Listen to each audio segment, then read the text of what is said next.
स्वागत है आपका विनर्स एकेडमी प्रयागराज में। मैं समीर शुक्ला और आज हम लोग ट्रांसलेट इनटू इंग्लिश का एक प्रैक्टिस सेट सॉल्व करेंगे। वैसे तो यूपी बोर्ड ने इस बार सीधे सीधे लिखा है, बताया है कि ये 5 नंबर का होगा और 7 से 8 सेंटेंस मिलाकर आपका एक पैराग्राफ टाइप का एक दिया जाएगा जिसे आपको अपने से करना है। कल मैंने प्रीवियस वीडियो में आपको उसकी कुछ टिप्स बताई थी, कुछ ट्रिक्स बताई थी जिनका यूज करके आप अच्छे से नंबर पा सकते हैं, जिसमें सब्जेक्ट, वर्ब, ऑब्जेक्ट कैसे फाइंड आउट करना है, मॉडल ऑक्सिलरीज के बारे में बताया, कंजंक्शंस के बारे में बताया, वोकैबुलरीज के बारे में बताया। आज उन सभी चीजों का यूज मैं आपके सामने यहां पर करूंगा जो पीछे लिखा हुआ है। आप देख रहे होंगे ये 4 लाइन 5 लाइन जरूर है, लेकिन ये बोर्ड में है। आपकी कॉपी में जब आपके पेपर में आएगा तो कम से कम ये 7 से 8 लाइन बन जाएगा। तो चलिए शुरुआत करते हैं बिना किसी देरी के, और इसके वर्ड को आप भी यूज करेंगे मेरे साथ। आप भी अपने से लिखें, कमेंट करें या आप अपनी कॉपी में लिखकर फोटो खींचे व्हाट्सएप पे सेंड करें। नंबर गिवन है ऑलरेडी, आपको पता ही होगा। तो चलिए शुरुआत सबसे पहले करते हैं हम लोग अपने टेंस की कि हमारे मन की थकावट और ताजगी के लिए हमारी मानसिक स्थिति सबसे अधिक जिम्मेदार है। अब इतने बड़े सेंटेंस में सब्जेक्ट कैसे ढूंढा जाए, तो कल ही मैंने आपको बताया कि वर्ब से कौन शब्द लगाकर प्रश्न पूछ लो। तो भाई जिम्मेदार कौन है, तो जिम्मेदार कौन है, हमारी मानसिक स्थिति सबसे अधिक जिम्मेदार है। ये सब हमारे ऑब्जेक्ट बन गए, जबकि सब्जेक्ट हमारा मानसिक स्थिति है। हम लोग शुरुआत में क्या करते थे कि वह जाता है तो शुरू वाला शब्द हमारा सब्जेक्ट होता था, हमारे मन की थकावट सब्जेक्ट नहीं है। तो जब इसको हम करेंगे तो करेंगे कैसे कि अवर मानसिक स्थिति यानी मेंटल या मेंटली कंडीशन सेंटेंस हमारा प्रेजेंट में है तो हमें टेंस का भी ध्यान रखना है, इज रखना है।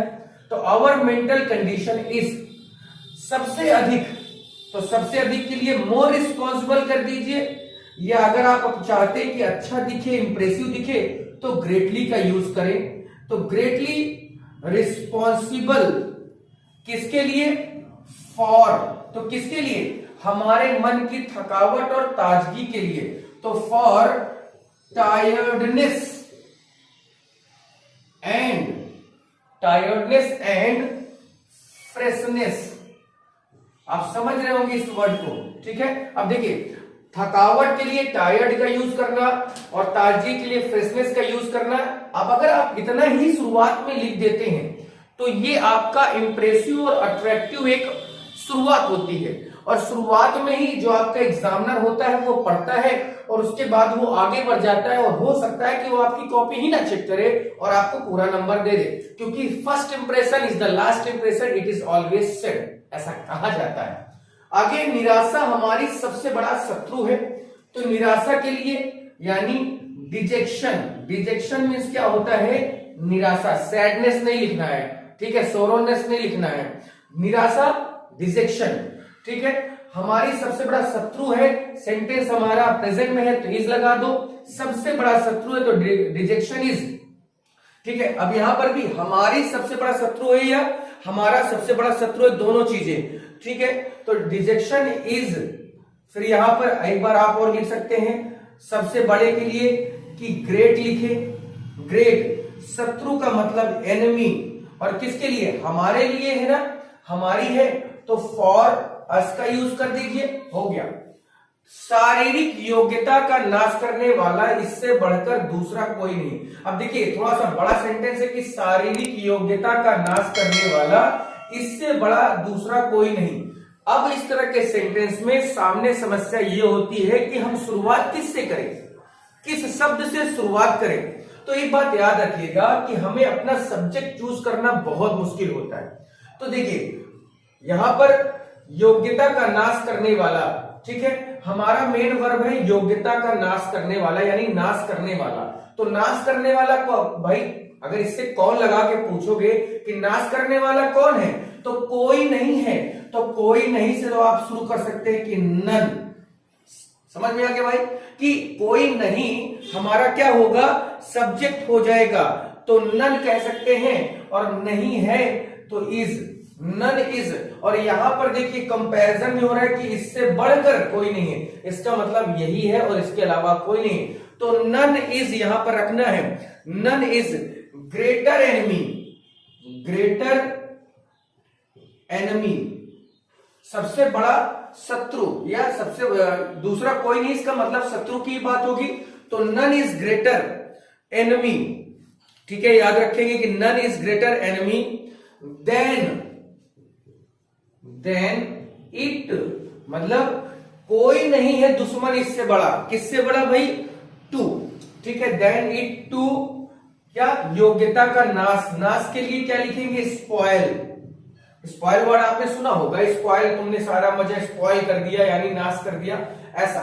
तो ये चीज आप लिख सकते हो, और अपनी राइटिंग थोड़ा सा अच्छा रखें, मेरी तरह नहीं रखेंगे भाई, मेरी थोड़ा सा गड़बड़ है, आप अच्छी राइटिंग लिखें जिससे आपको अच्छा नंबर मिले। तो none is greater enemy than it to spoil, ठीक है, स्पॉयल द, और किसके लिए, हम किसके लिए, शारीरिक योग्यता, तो the physical stamina, stamina ability नहीं होगा यहां पर, शारीरिक योग्यता की बात करते हैं, यानी हम अपने शरीर की बात करते हैं, उसके स्ट्रक्चर की बात करते हैं, वर्क पावर की बात करते हैं, तो स्टेमिना का ही यूज किया जाता है। तो our mental condition is greatly responsible for the tiredness and freshness, rejection is great enemy for us, यानी निराशा हमारा सबसे बड़ा शत्रु है। और none is greater enemy than, यानी कोई दूसरा शत्रु नहीं है, किससे, इससे बढ़कर कोई दूसरा शत्रु नहीं है, किससे बढ़कर, तो भैया स्पॉइल जो करते हैं हमारी फिजिकल स्टेमिना को। आगे है, इसका जहरीला असर इतना भीषण होता है कि, अब देखिए की आया है, ठीक है, समझिएगा पूरा, इसका जहरीला असर, ठीक है, तो इट्स, ठीक है, और वेनम्स, ठीक है, जहरीला के लिए वेनमस कर सकते हैं आप, वेनमस,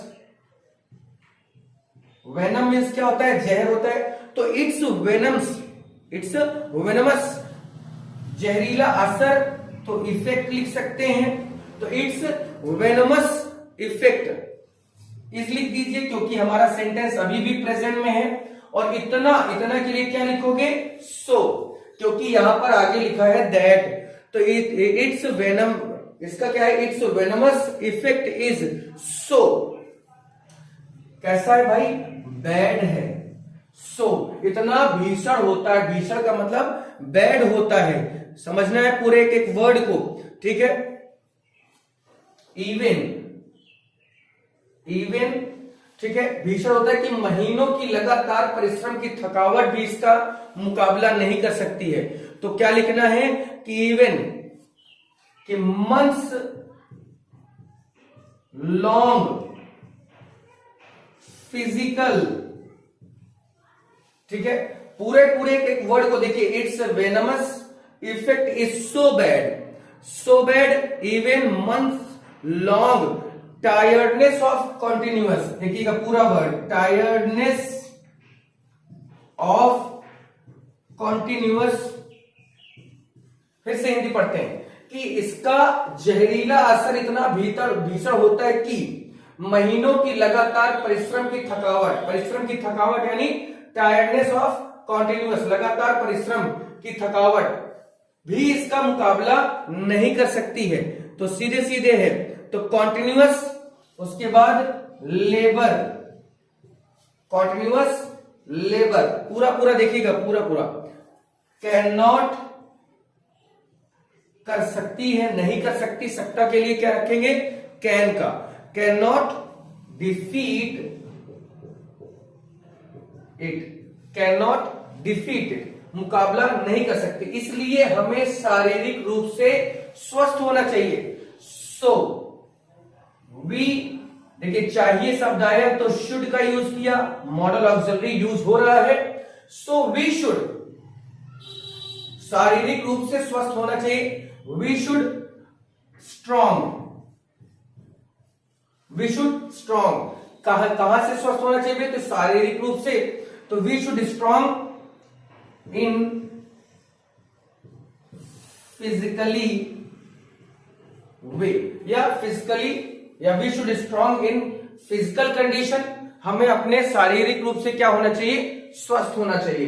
तो देखिए एक बार फिर से पढ़ देता हूं कि our mental condition is greatly responsible for tiredness and freshness. हमारी मानसिक स्थिति हमारी ताजगी और थकावट के लिए सबसे ज्यादा जिम्मेदार है। डिजेक्शन इज ग्रेट एनिमी, निराशा सबसे बड़ा शत्रु है फॉर अस, हमारे लिए। None is greater enemy than, यानी इससे बढ़कर कोई दूसरा शत्रु नहीं है to spoil the physical stamina, हमारी शारीरिक योग्यता इसका नाश करने के लिए इससे बड़ा कोई दूसरा शत्रु नहीं है मानसिक स्थिति से।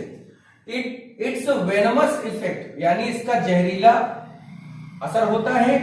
Is so bad even months long physical tiredness of continuous labour, यानी महीनों की लगातार परिश्रम की थकावट भी कैन नॉट डिफीट इट, इसका मुकाबला नहीं कर सकती। इसलिए हमें शारीरिक रूप से स्वस्थ होना चाहिए। So we should strong in physically way या physical condition. I hope and I wish कि आपको ये समझ में आया होगा। आप भी इसका कमेंट करके जवाब दें। इसके बाद कल मैं एक और आपके सामने ट्रांसलेट इनटू इंग्लिश लेके आऊंगा और वो पहले से आपको पता चल जाएगा कि कौन सा है, जिससे आप उसका ट्रांसलेशन करके तैयार रखें। फिर आज के लिए इतना ही। Thank you.